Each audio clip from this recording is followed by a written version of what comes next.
Hello বন্ধুরা, জীবনে কম বেশি ধোঁকা আমরা সকলেই খেয়েছি।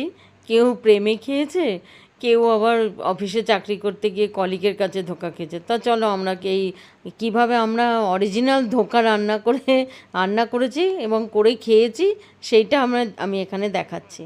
তো প্রথমে আমি এই ধোঁকার ডালনাটা করার জন্য 1.5 কাপ ছোলার ডাল আগের দিন রাতে ভিজিয়ে রেখেছিলাম।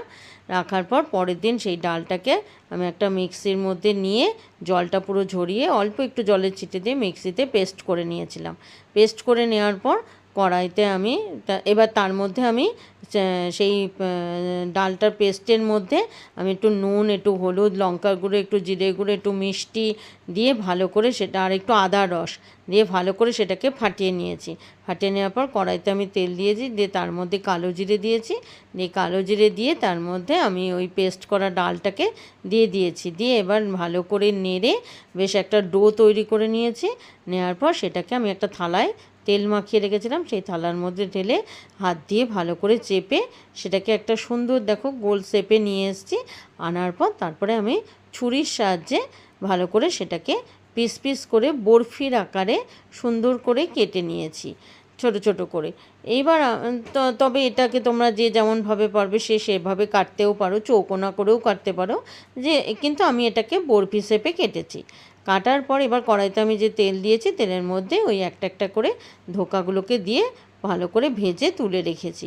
তারপরে আমি কড়াইয়ের মধ্যে আরেকটু তেল দিয়ে তার মধ্যে জিরে সম্বার দিয়ে তার মধ্যে আমি ওই আলুটা, যে ধোকাটা যে আলু দিয়ে করব, সেই আলুটাকে আমি ছেড়ে দিয়েছি। দিয়ে আলুটা ভাজা ভাজা করে তারপর তার মধ্যে আমি বাদবাকি আমি যে মশলাগুলো নিয়ে রেখেছিলাম সেই উপকরণের মশলাগুলোকে তার মধ্যে দিয়ে ভালো করে নাড়িয়ে কষিয়ে নিয়েছি। নুন, হলুদ, লঙ্কা গুঁড়ো, জিরার গুঁড়ো, একটু টমেটো সস দিয়ে ভালো করে কষিয়ে নিয়েছি। আর পাশে আমি একটা পাত্রে গরম জল করে রেখেছিলাম। খানিকক্ষণ কষিয়ে নেওয়ার পর একটুখানি গরম জল দিয়ে সেটা মানে ভালো করে নেড়ে রেখে দিয়েছি। দিয়ে আস্তে আস্তে তারপর তার থেকে যখন তেল ছেড়েছে তখন আমি বেশি করে গরম জল দিয়ে দিয়েছি।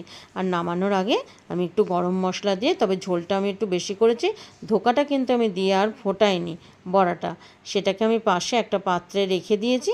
তার উপরে আমার ঝোলটা যখন হয়ে গেছে তখন আমি ওই ঝোল সমেত আলু সমেত তার মধ্যে সেই ধোকাগুলোর উপরে ঢেলে দিয়েছি। দিয়ে এইভাবে গরম গরম পরিবেশন করেছি। তা তোমরাও এভাবে করে দেখো, এই ধোকাটা খেতে তোমাদের ভালোই লাগবে।